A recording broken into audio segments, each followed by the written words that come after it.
Bismillahirrahmanirrahim. Assalamualaikum warahmatullahi wabarakatuh.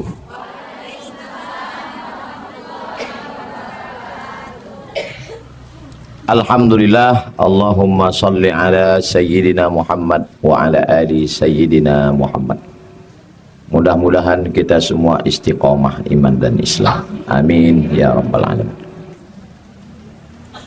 Qala al-musannifu rahimahullah bisanadil muttasil, dengan sanad bersambung kepada Imam Al-Hafiz Al-Munziri,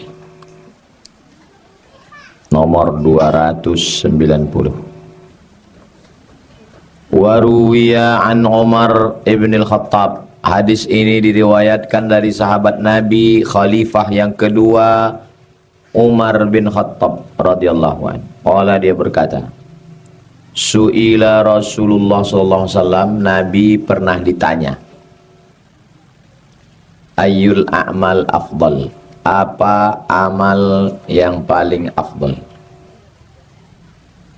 Ya Rasulullah, apa amal yang paling afdal? Kata Nabi, yang paling afdal idkhalukas surura ala mu'min. Idkhalukas surur, memasukkan kebahagiaan alal mukmin, ke hati orang beriman. Itulah amal yang paling afdal. Memasukkan kebahagiaan ke hati orang beriman. Kok bahasa kitanya apa itu? Menyenangkan hati orang lain. Kalau senang hati dengan kasih air putih, kasih air putih. Tidak semua orang senang kasih teh manis, dia kena diabetes. Kita kasih teh manis, itu membunuh dia itu. Kasih dia nasi putih. Tidak semua orang senang dikasih rendang, dia kena kolesterol. Saya tak kaya Pak Ustadz, tak bisa kasih makanan. Jangan kasih makanan, senangkan aja hatinya. Cemana nampak ibu muka saya sekarang? Putih kau sekarang, padahal lampu yang terang. Nampak-nampaknya dia ingin putih. Tahu kita dari berapa hari ini dia update status tentang skincare kan? Apalah susahnya hati menyenangkan orang. Senangkan hati dengan makanan, senangkan hati dengan pakaian. Tak bisa menyenangkan hati dengan makanan, dengan pakaian. Senangkan hati dengan cakap. Saya orangnya tak pandai bercakap Pak Ustadz. Senangkan hati dengan senyuman. Jangan hitung-hitung sama Allah. Nanti Allah hitung-hitung pula sama kita. Berhitung-hitung Allah sama kita, dikasihnya napas kita setengah. Kena penyakit SO, sesak ongok. Judul lagunya Setengah Napasku Pergi. Asba'ta zawja jaw'ata, kenyangkan perutnya. Putih bibir tamu tuh tak makan. Pas giliran dia mau permisi, permisi dari lupa Ustaz. Alah, cepat kali kau pulang. Itu ustazah menggorengkan ayam pula. Dia udah mau pulang, udah hidup kunci motornya. Jangan begitu. Kalau tamu siang nih jam berapa Ustaz? Jam 12 siapkan. Jangan sampai jam 1. Jam 1 lapar kali dia udah. Kalau yang makan malam nih jam berapa Ustaz? Jam 6 siapkan.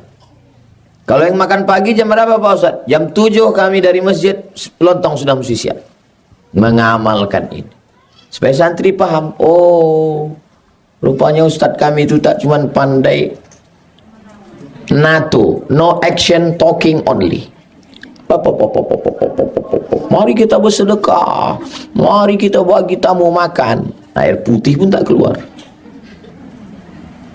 Suruhnya pula anaknya itu ngejar-ngejarkan ayam. Coba kejar-kejarkan dulu ayam. Setiap tamu mau balik, baliklah kami ya Pak ya. Jangan. Tadi si Sami ngejar-ngejarkan ayam tadi. Baliklah kami Ustaz ya. Jangan dulu. Dia udah ngejar-ngejarkan ayam tadi. Bukan disuruhnya motong ayam, mengejar ayam. Patutlah tak dimasaknya, orang ngejarkan ayam aja. Nampak kau tadi Sami lari-lari ya, itu ngejar-ngejarkan ayam itu. Tak dimasak. Ada waktu bisa masak, masak.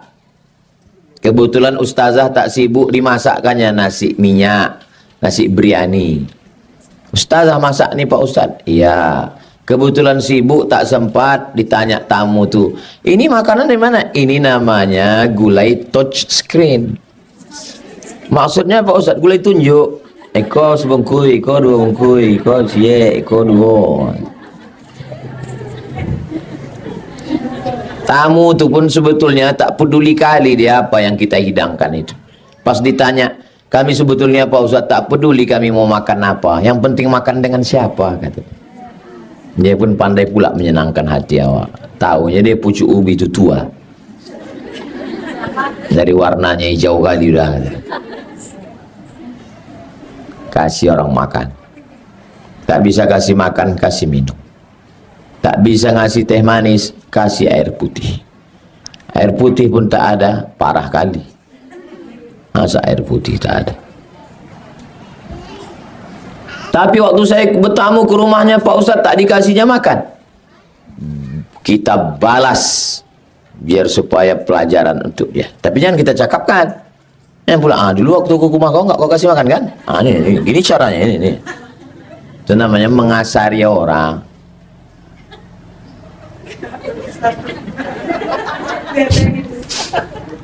Ada tamu. Kata Nabi, siapa yang mau menerima tamu nih? Kata sahabat, kami ya Rasulullah. Kau siap menerima tamu nih? Iya, bawa. Dibawanya ke rumah. Tanyanya bininya. Ada makanan untuk tamu? Kata bininya, ada tepung gandum. Tapi untuk anak kita. Untuk kita tak ada, tak ada. Masalah. Masak pas malam itu dihidangkan. Cukup untuk satu orang. Pas mau makan, dimatikannya lampu. Matikannya lampu, pura-pura dia mengunyah. Enak makanan nih, kata dia. Dia sama bininya tak makan, tamu itu aja makan. Besok pagi datang ke rumah Nabi, senyum Nabi. Apa kata Nabi? Adhakallahu sani'akuma. Perbuatan kalian berdua malam tadi membuat Allah tertawa. Maksud Allah tertawa di situ, Allah senang, Allah ridha dengan perbuatan kalian tadi malam. Dari mana Nabi tahu? Disampaikan malaikat Jibril. Ada umatmu yang pura-pura makan tadi malam.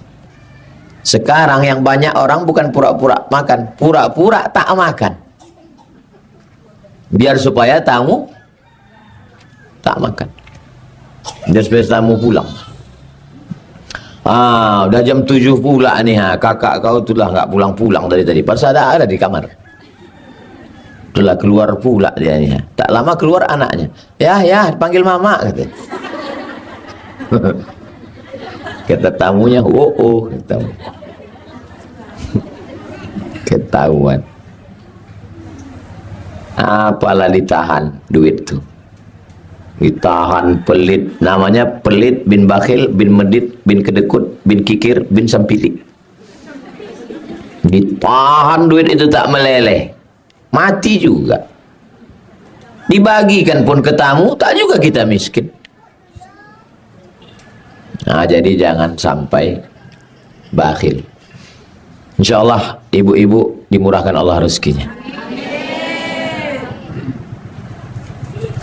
3. Au kasauta auratak, atau kau tutupkan auratnya.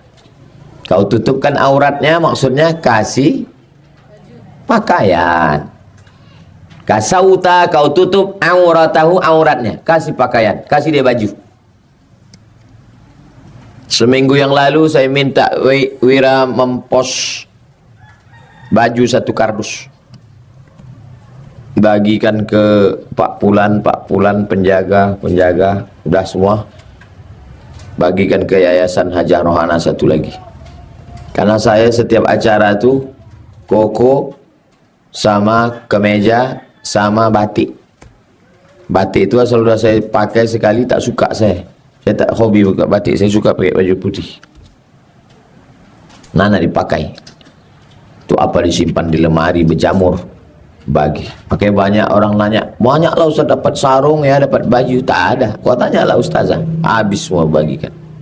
Itu apa disimpan? Ini disimpan sampai 3 lemari. Mati kita, pakai kain kapan. Disimpan rok, baju, kemeja, batik, 3 lemari. Pas mati, ada orang Islam mati pakai batik? Mati pakai kain. Disimpan, dikasih kapur barus, disetrika, disemprot, di laundry, dicuci. Jaket kulit, jaket Islam. Pas mati, kain yang tak pernah diurus itulah yang menyampul badan. Kain. Di antara ibu ni semua, siapa yang sudah menyiapkan kain kapan? Belum ada. Saya ada tasnya di kamar. Ada di rumah. Tanya sama ustazah. Saya siapkan kain kapan. Nanti kalau aku mati, ini kainnya. Supaya ustaz itu jangan cuma ceramah, ingatlah mati, ingatlah mati. Rupanya yang disuruh ingat mati orang. Dia tak pernah ingat mati. Saya sebelum saya menceramahkan, santri sama istri mesti tahu. Aku menyuruh orang ingat mati, kain kapan kuda siap. Batu nisan pun dah siap. Saya pesan sama kawan saya. Tolong kau buatkan nisan. Mat udah siap, kuantar ya, jangan dulu bilang. Nanti terkejut orang rumah. Jangan dulu, kau pegang aja dulu bilang. Nanti kau dengar berita aku mati baru kau antar. Kata dia, kok aku duluan mati gimana katanya. Kau bilang sama anak kau, nanti kalau kau duluan mati dia ngantar ke rumah aku. Kalau aku mati kau jangan datang, aku bilang. Kenapa kata dia? Tanganku tak bisa menghapus air matamu.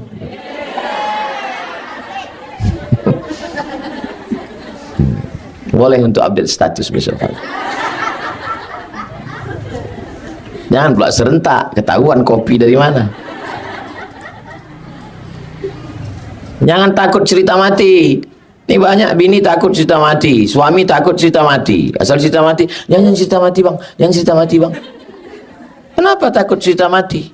Cerita mati ke santri, cerita mati ke orang rumah. Supaya kalau kita mati, mereka tak terkejut, siap mental. Ini begitu laki mati, terbuka mata. Gara-gara tak pernah cerita mati. Kalau saya sampaikan itu. Kalau aku mati, jenazahku nanti letakkan di ruang tamu. Ini kain selendangnya. Ini letakkan sini. Kuburkan aku di bagian kiblat ini. Kiblat masjid itu letakkan situ. Supaya jangan sampai masjid itu diambil salafi. Kalau di masjid itu ada kuburan, tak diambil salafi. Asal ada masjid tak mau salafi. Asal ada kuburan tak mau dia. Kalau tidak habis masjid awak diambil salafi. Tiap hari orang bacakan doa ziarah. Ziarahlah orang situ untuk almarhum Abdul Somad Al-Fatihah kata dia. Gimana kalau matinya pas jadwal di Kalimantan? Tak usah bawa jenazah ke sini. Tiket jenazah mahal. Kuburkan aja sana. Doa ibu-ibu sampai apa tak sampai? Sampai. Apa yang mesti dibawa kemari? Transit lagi Jakarta, bawa lagi kemari. Jenazah awak sama-sama sayur kol. Ini jenazah, ini sayur kol. Ini kambing. Dia tengok kambing, mak ada Ustaz Somad sini kata dia. Masa jenazah awak sama kambing? Ngapain mubazir? Pesankan itu. Kalau kebetulan jadwalku pas di Medan mati, kuburkan dekat almarhumah mak. Dah saya beli tanah 22 meter kali 60 ke belakang dekat sungai. Aku bilang sama sepupu-sepupu semua, aku dah membelikan kalian tanah. Siapa yang mau ambil lah. Sampai sekarang belum ada yang ambil. Sekali lalu pas mau puasa tu dekat mereka ziarah, tak perlu pergi ke sana pergi kemari. Untuk semua yang ada di sini Al-Fatihah kata dia. Itulah yang kita harapkan. Apa yang diharapkan hidup ini? Hidup cuma numpang singgah sejenak. Sementara hari panas bernaung di bawah pohon yang rindang. Tak lama matahari redup, perjalanan pun berlanjut. Itulah hidup. Yang kaya pun mati, yang miskin pun mati. Pejabat pun mati, rakyat jelata pun mati. Yang putih pun mati, hitam pun mati. Yang hitam dimakan cacing tanah, yang putih ada rupanya cacing, kata cacing, yang ini yang kita makan putih kali kan. Mana ada? Ini dulu kita makan enak nih, kata cacing. Yummy, kata cacing.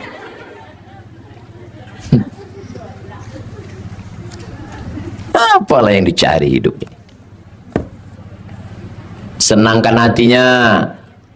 Bisa lebih dari itu, kenyangkan perutnya.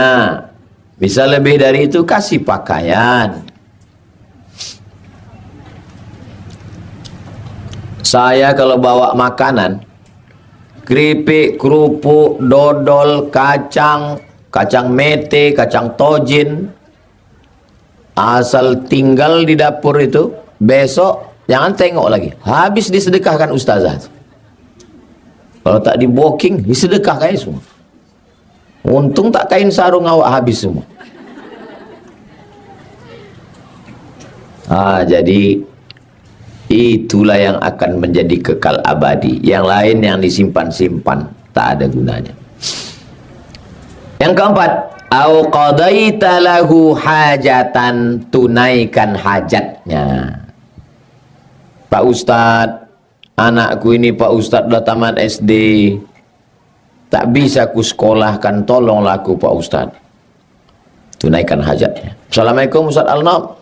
Ya, ini anak ini Ustadz Al-Nob, tolong terima dulu di Nurul Azhar Palas. Udah, besok datang lagi mak. Tak lulus pula anakku tes Pak Ustadz. Cemana lah cara? Cemana ini Ustadz Al-Nob tak lulus anaknya? Kita masukkan rumah Quran setahun dulu, perbaiki bacaannya. Di mana? Di Duri. Gratis. Tolong dulu Pak Ustadz, tak ada yang mau dimasak malam nih Pak Ustadz. Kasih beras 10 kilo. Tak mungkin makan beras saja Pak Ustadz, tak ada lauknya Pak Ustadz. Sarden 2 kali. Tak selera pula, tak minum teh Pak Ustadz.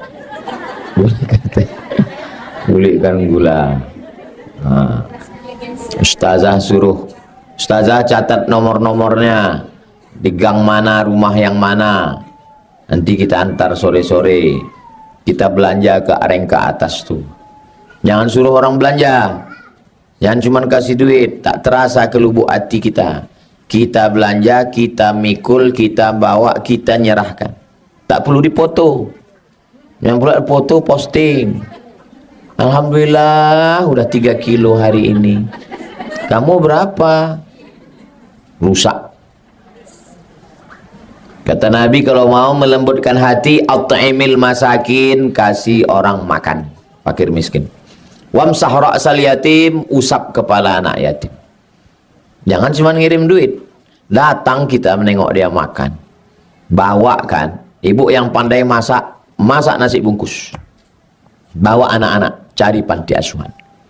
Assalamualaikum Pak Panti. Waalaikumsalam. Saya mau makan sama anak-anak nih. Berapa orang sini? Ada 100 orang. Keluarkan. Semuanya? Enggak, 2 orang aja.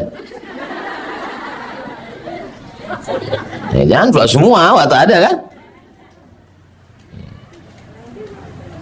Saya cuma bawa 4 bungkus nih. Ambo cie, bini den cie, anak den do.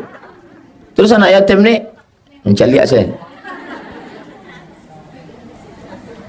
Senangkan hatinya, kenyangkan perutnya, tutupkan auratnya, tunaikan hajatnya. Kami tak sanggup Pak Ustadz. La yukallifullahu nafsan illa usaha. Allah tidak membebani kita lebih dari kemampuan kita. Mudah-mudahan kita dimampukan Allah. Balik ibu dari sini, tengok jilbab-jilbab yang tak terpakai, tengok baju-baju, tengok kain-kain, bungkuskan. Makanan-makanan, bungkuskan. Bagi ke tetangga, ke jiran, ke kawan, ke sahabat. Itu apa disimpan-simpan banyak-banyak. Pada akhirnya kita akan mati menghadap Allah Subhanahu wa ta'ala. Rawahu Tabrani, hadis ini disebutkan oleh Imam At-Tabrani fil Awsat, dalam kitab namanya Al-Mu'jam Al-Awsat.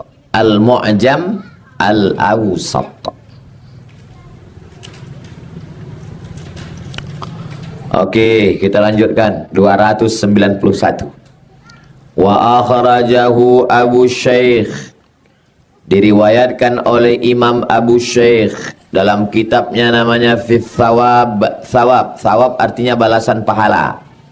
Min hadis Ibni Umar, dari hadis diriwayatkan oleh anak Umar bin Khattab namanya Abdullah bin Umar bin Khattab. Fi riwayatin lahu, dalam satu riwayat.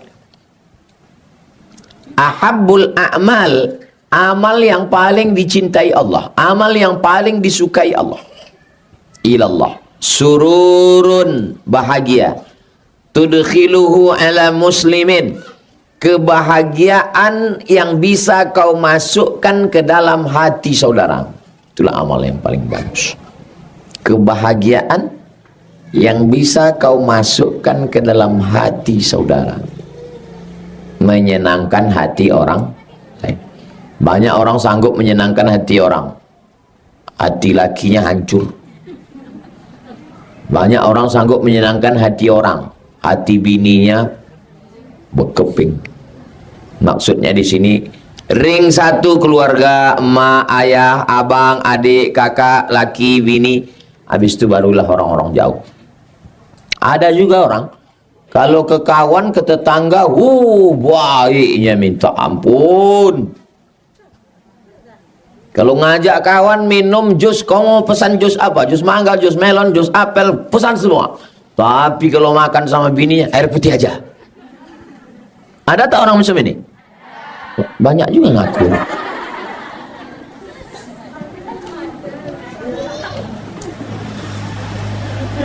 Nah,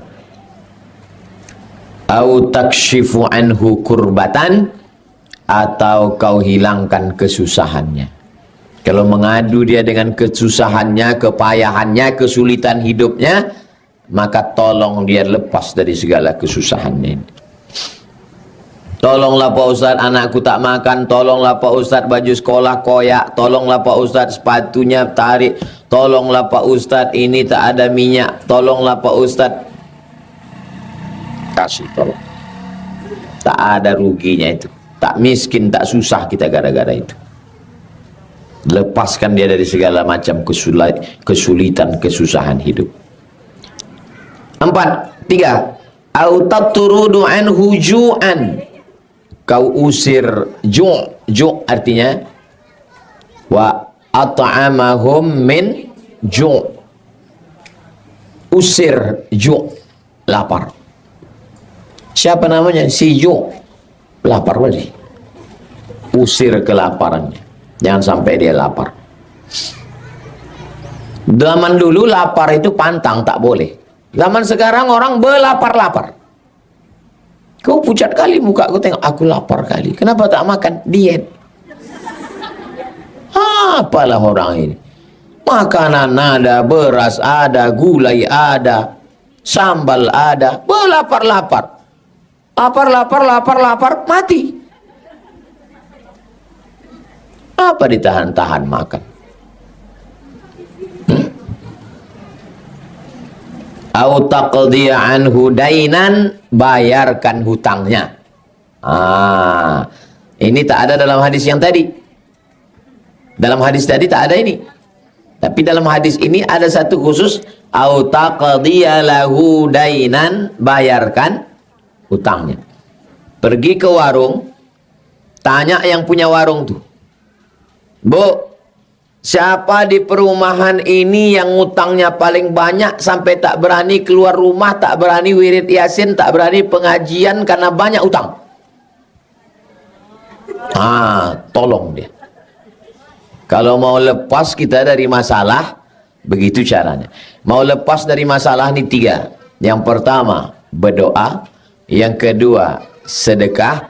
Yang ketiga, bayarkan hutang orang susah.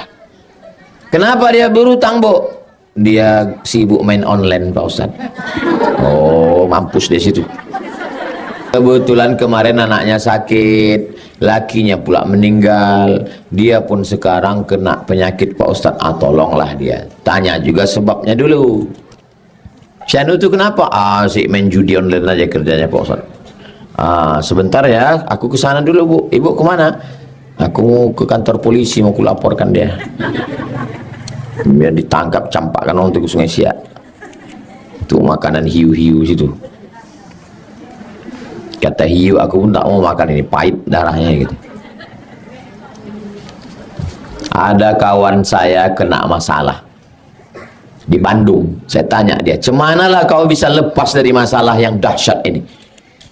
Pergi aku ke kampung, kujumpai orang warung situ. Bu, tengok catatan warung ini. Keluarlah buku catatan warung. Ku cari yang daftar utangnya paling banyak, ku bayarkan tanpa orang itu tahu. Nanti kalau dia datang ke sini bilang utangnya udah lunas dan tak tahu entah siapa yang bayarkan. Alhamdulillah Ustadz, setelah ku bayarkan selesai masalahku semua. Jadi cara menyelesaikan masalah hidup 3: doa, sedekah, bayarkan utang orang. Cemanalah aku membayarkan utang orang Pak Ustadz? Utangku yang paling banyak di kampung di Pak Ustadz.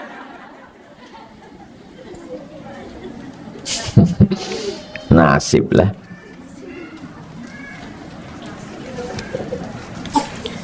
Itu hadis kita kaji 292, ini agak panjang sedikit. Saya mau berangkat tablik akbar 2 titik malam nanti sama besok pagi sama Pak Abdul Wahid. Sudah nampak baliho-baliho Ustaz Abdul Wahid? Itu kawan Ustaz Somad. Kalau tuan sholat Jumat jangan lupa bawa kain. Kalau udah nampak kawan Ustaz Somad, jangan lagi pilih yang lain. Abdul Wahid itulah yang mengaspal jalan kita ini. Sampaikan nih ke semua orang di sepanjang jalan Kamboja ini. Dia itulah yang mengaspal jalan. Ditengoknya berlobang, hidup lele jumbo di sini dulu. Sampai ada meninggal orang Kamboja nih, gara-gara jatuh di lubang. Diaspal lah sama Pak Wahid. Pertama dapat aspal 700 meter. Dari depan pondok 700. Itu yang mengaspal namanya Pak Repol. Kok nampak nanti gambar Repol, cucu lah dia. Repol ini calon bupati. Habis itu disambung lagi 800 meter ke sana. Itu Pak Wahid. Sampaikan ke jiran, ke kawan tetangga. Pilihlah orang yang sudah menolong jalan kita di Kamboja ini.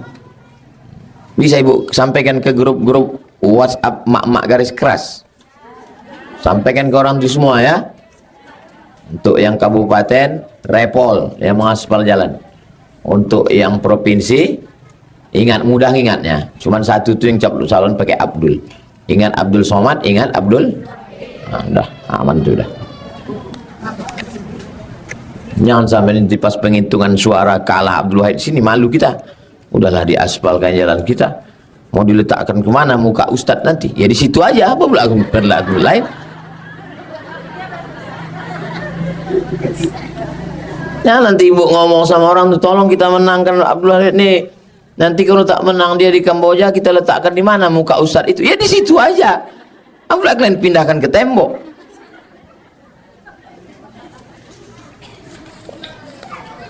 Nanti saya kalau terlalu serius, Ibu ketakutan.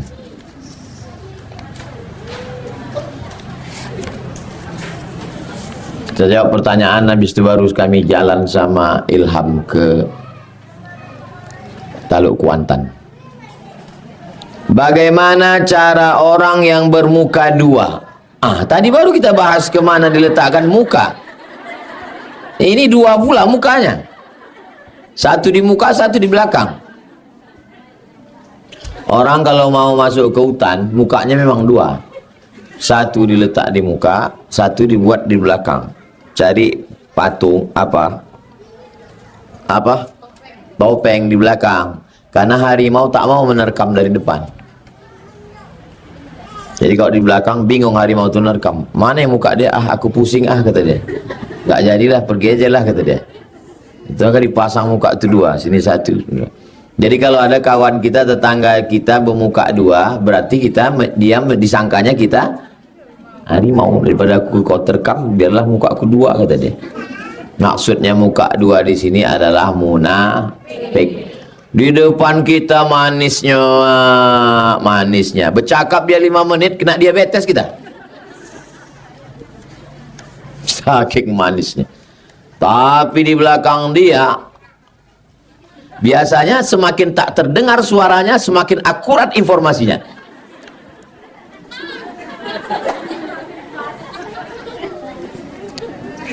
Ku sampaikan sama klien yang bermuka-muka dua ya, munafik-munafik. Innal munafiqina fid darkil asfali minan nar. Orang yang munafik letaknya dalam keraknya neraka. Ustadz, kalau ada orang di depan Ustadz baik, di belakang Ustadz dia mengecam, mengejek, membuli, mengolok, sampai berita itu ke Ustadz, saya ajak dia kopdar, kopi darat. Kau kalau kundang ke rumahku pasti kau tak datang kan? Kau takut? Di mana kau mau kita jumpa? Kita jumpa di Jalan Paus. Makan miso kita di sana. Nah, jumpa. Kenapa kau ejek-ejek aku? Enggak ada saya ngejek. Nih screenshot di grup. Tanya. Tak berhenti juga ngejek. Kau kalau tak berhenti ngejek, kupoldakan kau. Pasal penistaan nama baik, mengganggu ketentraman orang.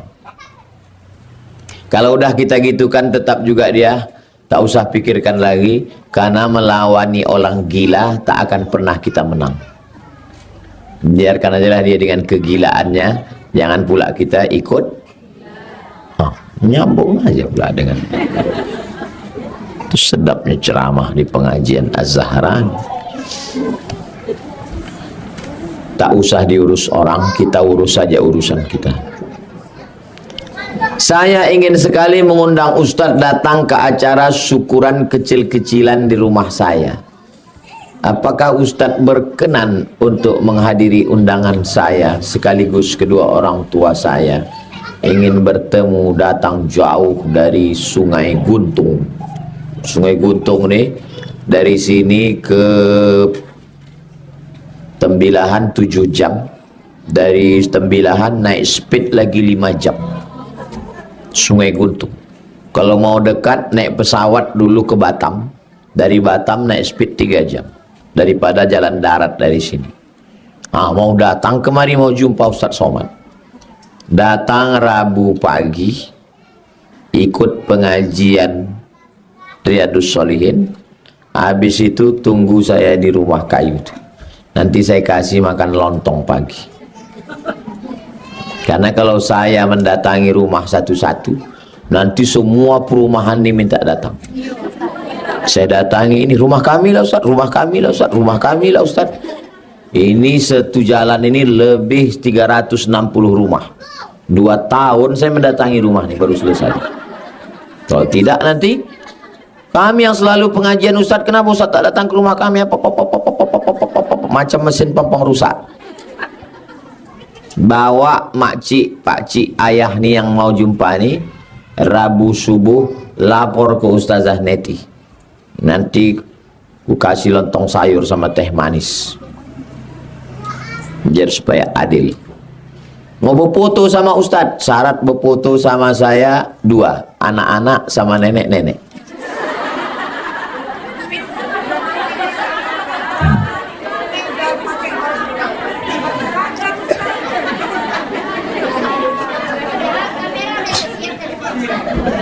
Lama lagi lah nunggu kami tua Pak Ustadz, supaya tak jadi fitnah. Ada kebahagiaan ibu membawa kedua orang tuanya. Di Sungai Guntung sana dia selalu menonton ceramah Ustadz. Pas ditanya apa mau emak, mau emak gelang emas? Tidak. Mau emak jalan-jalan? Tidak. Apanya emak mau? Aku mau jumpa sama Ustadz Somad. Dibawakan ibu itulah emaknya dari Medan naik pesawat datang hanya untuk jumpa. Ibu kemari dari Medan? Iya Pak Ustadz. Naik pesawat? Iya. Terus kapan ibu pulang? Asal udah jumpa sama Ustadz ini pulang laku besok. Umur ibu berapa? 75 tahun. Yang satu lagi datang semalam, datang dari Tanjung Balai Asahan, naik mobil jalan darat, jumpa, habis jumpa balik lagi. Terus sibuk kemana? Aku mau balik lagi. Udah jumpa aku Ustaz, udahlah. Alhamdulillah yang banyak mau jumpa saya ini 2. Anak-anak sama nenek-nenek. Jadi memang saya ini rupanya spesialis anak-anak dan nenek-nenek.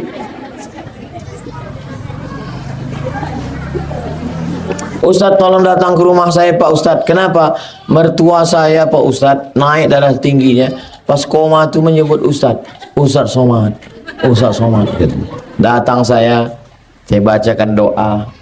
Alhamdulillah yang beberapa yang saya datangi itu 2 gendangnya. Kalau tak sehat mati.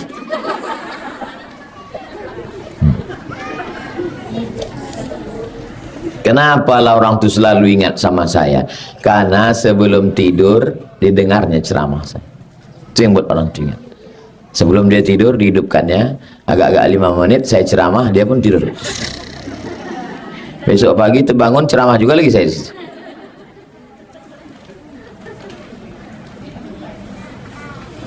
Sedekah cerdas ke Az-Zahra untuk pembangunan masjid atau belikan Al-Quran? Belikan Al-Quran sudah banyak. Quran banyak di situ di perpustakaan, tak terbaca-baca. Masjid itu duitnya udah cukup. Itu belum selesai karena payah mencari tukang. Duitnya ada. Jadi kalau kami mau ngasih Pak Ustadz untuk kelas di sini, nih samping nih. Nanti kelas sini 4 lantai, letter U. Bangunkan untuk kelas. Tanya Ustazah Neti rekeningnya. 4 lantai, 1 lantainya 7, 1 lantainya 5, 10, 15, 20 lantai, 20 kelas, 20 lantai tembus ke langit, 20 kelas di samping. Doakan supaya selesai kelasnya. Mengalir pahalanya sampai hari kiamat insyaallah. Anak-anak belajar sekolah pagi, petang, siang, malam.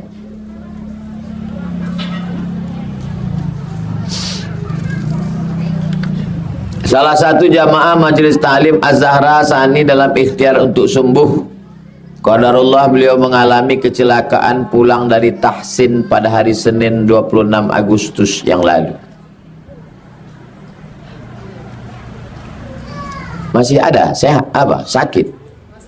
Mudah-mudahan ibu sehat. Allah memberi sakit itu 2, 3. Pertama menghapuskan dosa. Kedua mengangkat derajat. Yang ketiga Allah ingin beramal dengan amal sabar. Amal sabar itu tak ada batasnya pahalanya. Innama yuwaffas sabiruna ajrahum bighairi hisab. Orang yang sabar balasannya unlimited. Jadi kalau kita sakit 3, menghapus dosa, mengangkat derajat, dapat pahala bighairi hisab. Mudah-mudahan ibu tetap istiqomah ngaji, panjang umur, sehat badan. Kenapa kawan saya itu Pak Ustadz tak ngaji, tak sholat, badannya sehat-sehat aja? Itu namanya azab. Itu namanya istidraj. Kalau badan sehat tak sembayang, istidraj. Duit banyak tak bersedekah, istidraj.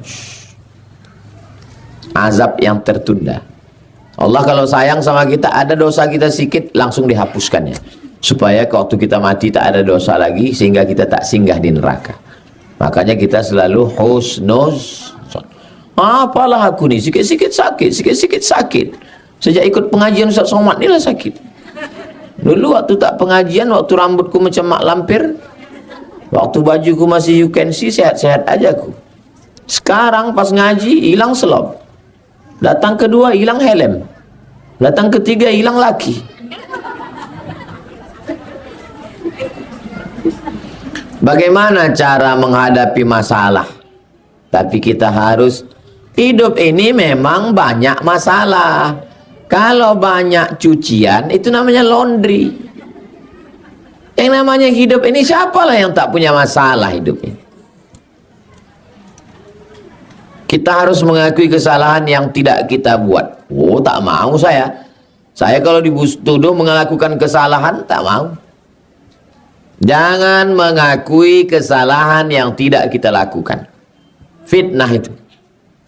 Wallahi, tallahi, billahi, aku bersumpah demi Allah, aku tidak melakukan. Berani berkata tidak. Tapi kalau melakukan, gentleman untuk mengakui dan bertaubat kepada Allah Subhanahu wa ta'ala. Apakah boleh kita menyalahkan takdir hidup? Siapa yang menetapkan takdir? Menyalahkan takdir berarti menyalahkan